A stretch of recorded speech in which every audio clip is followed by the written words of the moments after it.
Kitab 1 Samuel. Pada waktu itu orang Filistin mengerahkan tentaranya untuk berperang melawan orang Israel. Lalu berkatalah Akhis kepada Daud, "Ketahuilah baik-baik bahwa engkau beserta orang-orangmu harus maju berperang bersama-sama dengan aku dalam tentara." Jawab Daud kepada Akhis, "Baik, engkau akan tahu apa yang dapat diperbuat hambamu ini." Lalu Akhis berkata kepada Daud, "Sebab itu, aku mengangkat engkau menjadi pengawalku sendiri sampai selamanya." Adapun Samuel sudah mati. Seluruh orang Israel sudah meratapi dia dan mereka telah menguburkan dia di Rama di kotanya. Dan Saul telah menyingkirkan dari dalam negeri para pemanggil arwah dan roh peramal. Orang Filistin itu berkumpul lalu bergerak maju dan berkemah dekat Sunem. Saul mengumpulkan seluruh orang Israel, lalu mereka berkemah di Gilboa. Ketika Saul melihat tentara Filistin itu, maka takutlah ia dan hatinya sangat gemetar. Dan Saul bertanya kepada Tuhan, tetapi Tuhan tidak menjawab dia, baik dengan mimpi, baik dengan Urim, baik dengan perantaraan para nabi. Lalu berkatalah Saul kepada para pegawainya, "Carilah bagiku seorang perempuan yang sanggup memanggil arwah.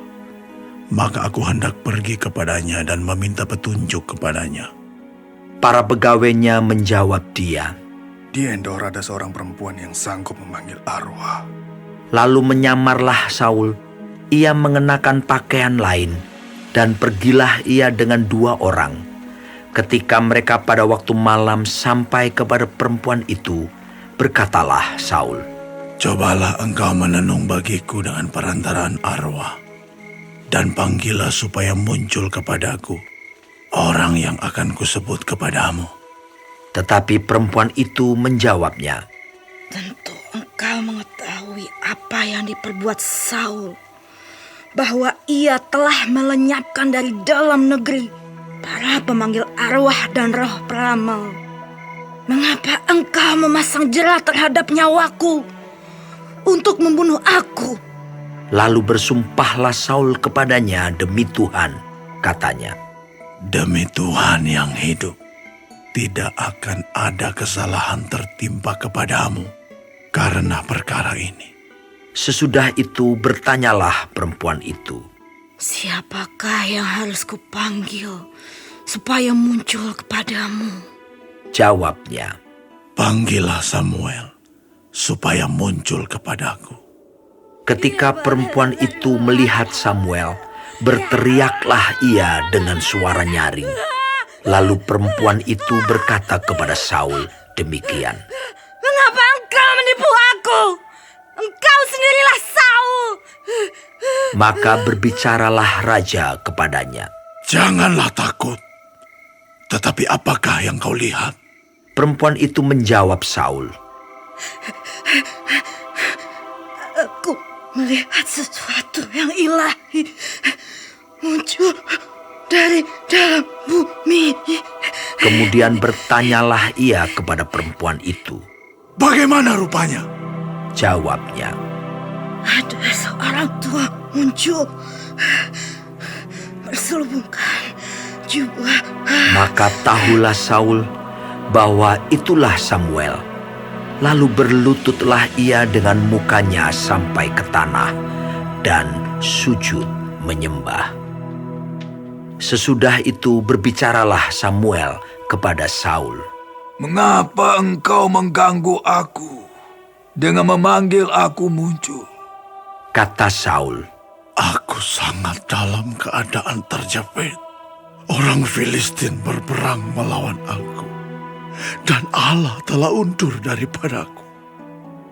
Ia tidak menjawab aku lagi, baik dengan perantara nabi maupun dengan mimpi. Sebab itu aku memanggil engkau, supaya engkau memberitahukan kepadaku apa Apa yang harus kuperbuat? Lalu berbicaralah Samuel. Mengapa engkau bertanya kepadaku?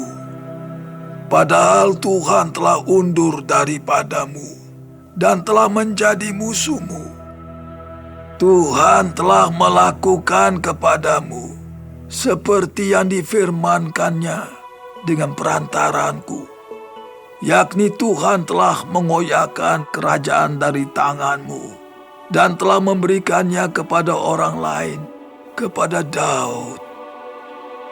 Karena engkau tidak mendengarkan suara Tuhan dan tidak melaksanakan murkanya yang bernyala-nyala itu atas Amalek, itulah sebabnya Tuhan melakukan hal itu kepadamu pada hari ini.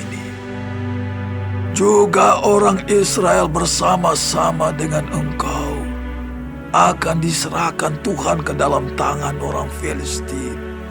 Dan besok engkau serta anak-anakmu sudah ada bersama-sama dengan Daku.